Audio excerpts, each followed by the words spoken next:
Okay.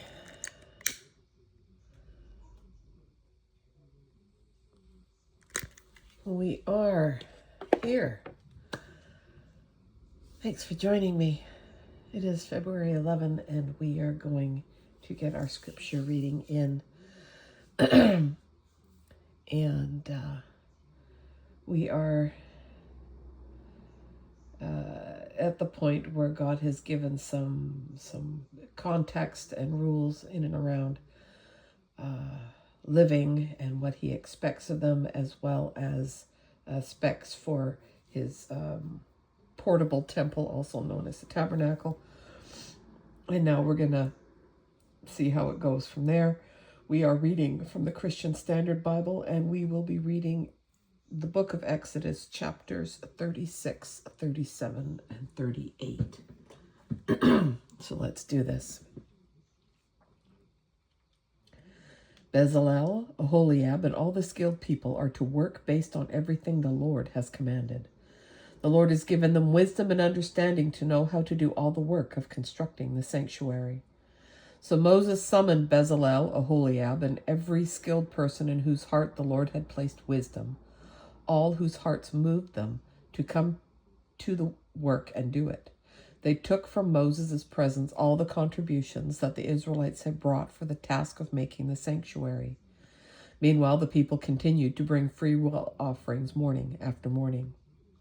Then all the artisans who were doing all the work for the sanctuary came one by one from the work they were doing, and said to Moses, "The people are bringing more than is needed for the construction of the work the Lord commanded to be done." After Moses gave an order, they sent a proclamation throughout the camp: "Let no man or woman make anything else as an offering for the sanctuary." So the people stopped, and the materials were sufficient for them to do all the work. There was more than enough.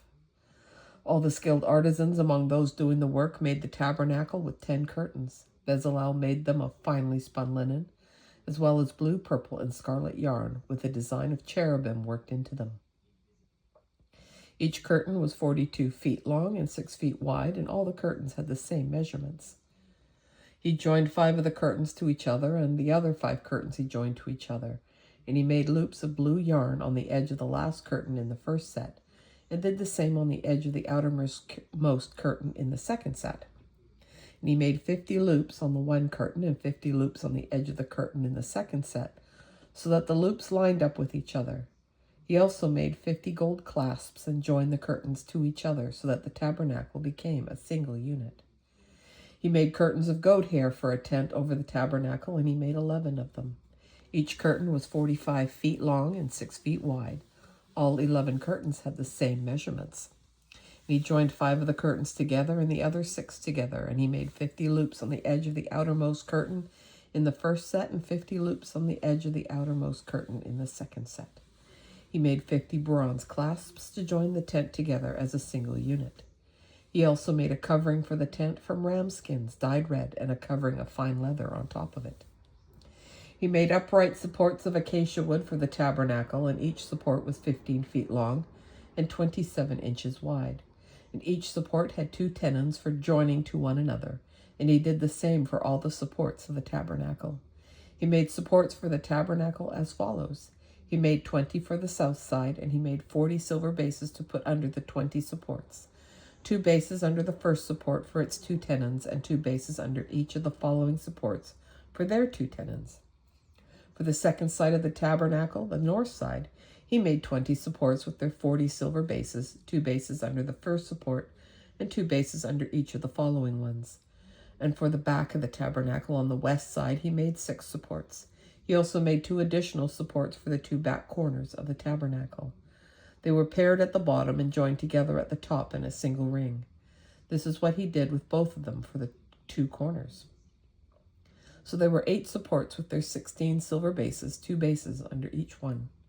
He made 5 crossbars of acacia wood for the supports on one side of the tabernacle, and 5 crossbars for the supports on the other side of the tabernacle, and 5 crossbars for those at the back of the tabernacle on the west.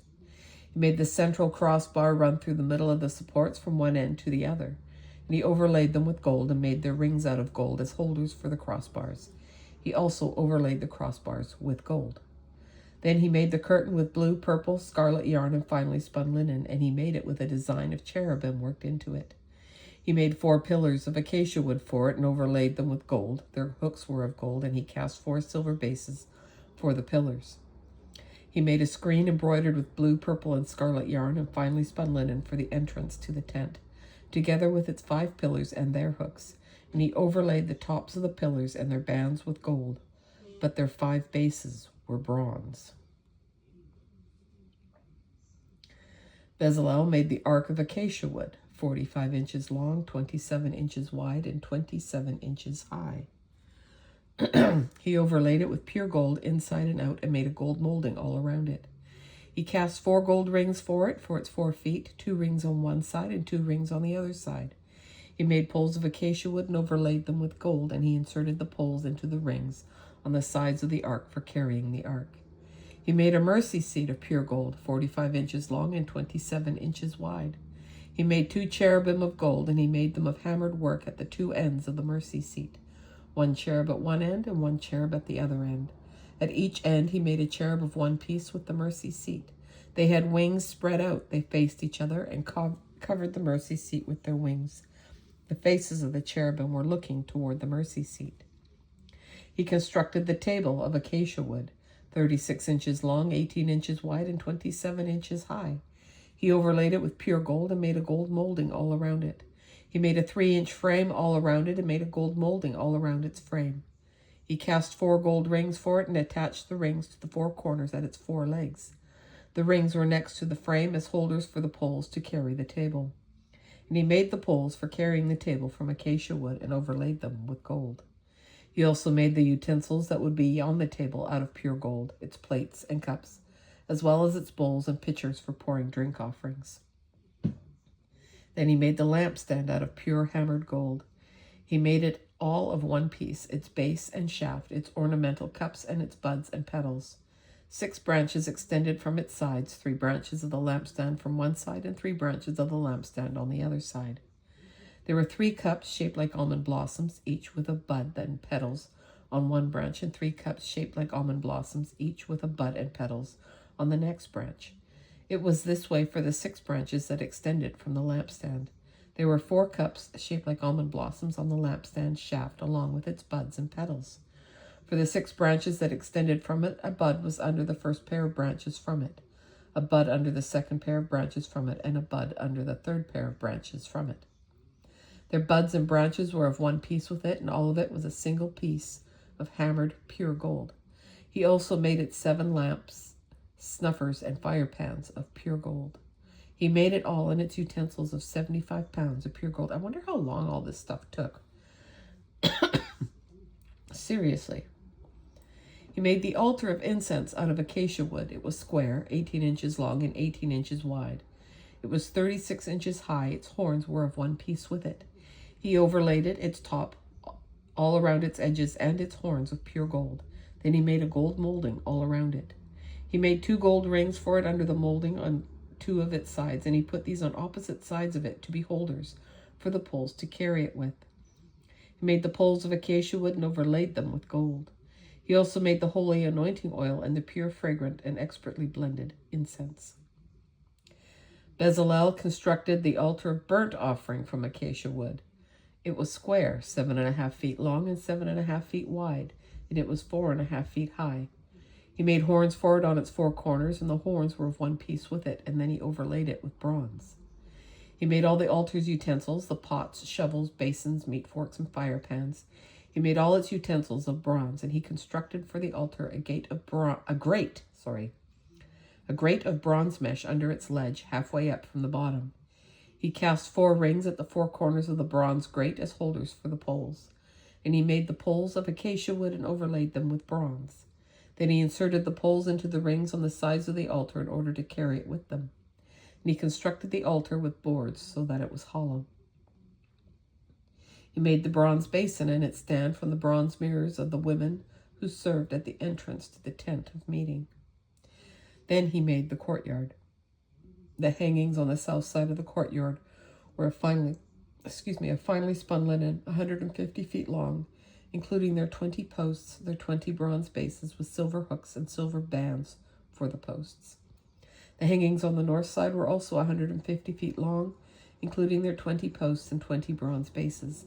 The hooks and bands of the posts were silver. The hangings on the west side were 75 feet long, including their 10 posts and their 10 bases, with silver hooks and silver bands for the posts. And for the east side toward the sunrise, 75 feet long. The hangings on one side of the gate were 22.5 feet, including their 3 posts and their 3 bases. It was the same for the other side of the courtyard gate. The hangings were 22.5 feet, including their 3 posts and their 3 bases. All the hangings around the courtyard were of finely spun linen, and the bases for the posts were bronze. The hooks and bands of the posts were silver, and the plating for the tops of the posts was silver. All the posts of the courtyard were banded with silver. The screen for the gate of the courtyard was made of finely spun linen, expertly embroidered with blue, purple, and scarlet yarn. It was 30 feet long and, like the hangings of the courtyard, 7.5 feet high. It had 4 posts with their 4 bronze bases, and their hooks were silver, and their top plating and their bands were silver. All the tent pegs for the tabernacle and for the surrounding courtyard were bronze. This is the inventory for the tabernacle. The tabernacle of the testimony that was recorded at Moses' command. It was the work of the Levites under the direction of Ithamar, son of Aaron the priest. Bezalel, son of Uri, son of Hur, of the tribe of Judah, made everything that the Lord commanded Moses.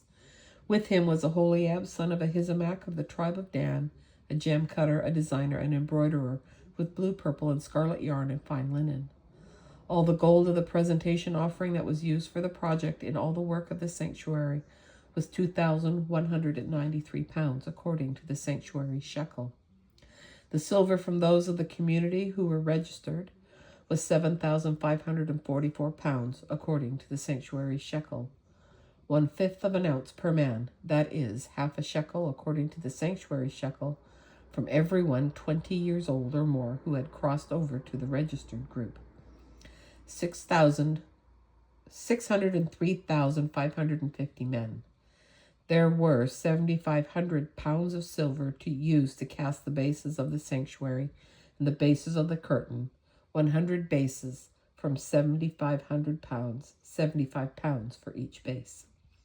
With the remaining 44 pounds, he made the hooks for the posts, overlaid their tops, and supplied bands for them. The bronze of the presentation offering totaled 5,310 pounds. He made with